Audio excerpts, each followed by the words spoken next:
The silver plating of the shroud didn't just touch his skin, it drank from it. Silas felt the first needle-thin filaments find the gaps between his vertebrae, a cold electric invasion that made his lungs seize. Outside the heavy vault doors, the rhythmic thud of hegemony pulse cannons vibrated through the floor, shaking the very foundation of the glistening spires. Queen Alara stood 5 paces away, her regal composure finally fracturing as she watched the liquid metal crawl up his neck. She reached out, her fingers hovering near his shoulder, but never landing. She knew the cost. To save a crown, he was surrendering his pulse to the machine. The scent of old metal and forgotten power filled the vault of silence. It was a dry, stinging aroma, like a battery left to leak in a closed room for 1,000 years. Hours earlier, the summit had been a masterclass in suffocating tension. Silas had stood at the periphery of the Great Hall, his hand resting on a standard-issue sidearm that felt increasingly useless. The air in Zenith was thin and sweet, filtered through the massive atmospheric scrubbers of the Calum nobility. Alara had been speaking of a bridge of silver and skin across a sea of stars, her voice a calm melody against the low, rhythmic grumbles of General Malachor. Silas had watched the general's eyes. They weren't looking at the treaties. They were measuring the distance between the guards and the exits. The betrayal hadn't come with a shout. It began with a soft, synchronized chime from the comlinks of the Queen's own guard. In one fluid, practiced motion, the men sworn to protect the Diamond Throne stepped back, their weapons leveling not at the invaders, but at the woman they served. Malachor hadn't even stood up. He just smiled, a slow, predatory baring of teeth that signaled the end of a dynasty. The evacuation orders had come through Silas's earpiece seconds later. Command was clear. Aegis Prime assets were to withdraw immediately. The internal politics of Calum were not their war. The hegemony was too large, the risk of a diplomatic incident too high. Silas was told to leave the Queen to her fate and secure the shuttle. But Silas looked at Alara. She didn't scream. She didn't beg. She simply stood her ground as her world collapsed. A solitary figure of grace in a room full of wolves. It turned out that some orders are meant to be broken. He had grabbed her, ignoring the frantic shouting in his ear, and sprinted for the lower levels.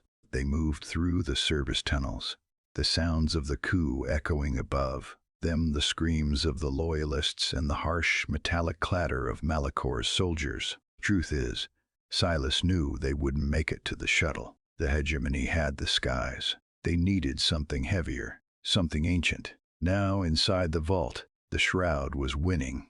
The armor doesn't just protect the heart, it rewrites the soul. Silas felt his heartbeat sync with the flickering amber light of the suit's core. His vision began to sharpen, the world turning into a high-contrast map of heat signatures and structural weaknesses. The pain was receding, replaced by a terrifying cold clarity. He wasn't Silas Vane anymore. He was a weapon being calibrated. A piece forged in the shadow of a diamond throne required a monster to defend it. As the vault doors began to buckle under the weight of a thermal charge, Silas turned toward the entrance. He felt the suit's artificial nerves weaving into his own, a permanent biological integration that hummed with a hunger for the coming storm. The vault doors didn't just open, they disintegrated. A focused thermal charge turned the reinforced plating into a shower of white-hot slag that hissed against the stone floor. General Malachor stepped through the cooling vapor, his heavy combat boots clicking with a rhythmic, arrogant finality. Behind him, a squad of hegemony enforcers leveled their rifles, their sights finding the Queen. But they didn't see a soldier. They saw a silhouette of liquid mercury and jagged obsidian. Silas moved before the first muzzle flashed. The shroud didn't just enhance his speed, it anticipated the kinetic energy of the room. He was a blur of silver across the chamber, his hand connecting with the lead enforcer's chest.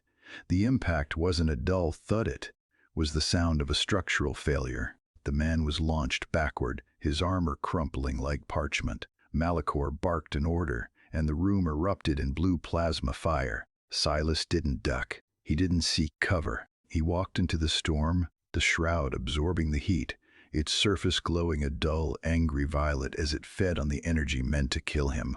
Every step felt heavier, his human nerves screaming as the suit demanded more of his biological clock to fuel a defense.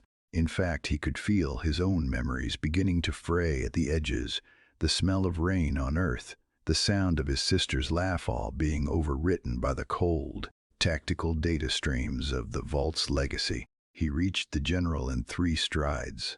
Malachor pulled a vibration blade, swinging with the desperation of a man who realized he was fighting a god. Silas caught the blade with his bare palm. The metal shrieked against the shroud's skin, throwing sparks that illuminated the queen's terrified, awestruck face. With a slow, mechanical squeeze, Silas snapped the reinforced steel. The general fell to his knees, his bravado stripped away by the sheer, unblinking power of the machine wearing the man. Silas hovered his hand over Malachor's throat, the shroud's filaments twitching, ready to end the coup with a single puncture. Silas hesitated. Inside the helmet, his vision flickered. He saw Elira. She wasn't looking at him with the relief of a rescued monarch. She was looking at him with the mourning of a friend. She saw the cost of neutrality being paid in real time, the way his posture had lost its human slouch, the way his breathing had become a rhythmic, synthetic hiss. He didn't kill the general. Instead, Silas turned him toward the queen and forced him down into a bow. By the time the Aegis Prime reinforcements breached the upper spires, the fighting was over. The hegemony forces had laid down their arms, paralyzed by the sight of their leader, held captive by a legend they thought was a myth. The suns of Zenith began to set, casting long, golden shadows across the diamond throne. Alara approached Silas, her hand finally coming to rest on the cold, living metal of his arm. The shroud didn't retract. It couldn't. The integration was total, a permanent marriage of biology and ancient intent.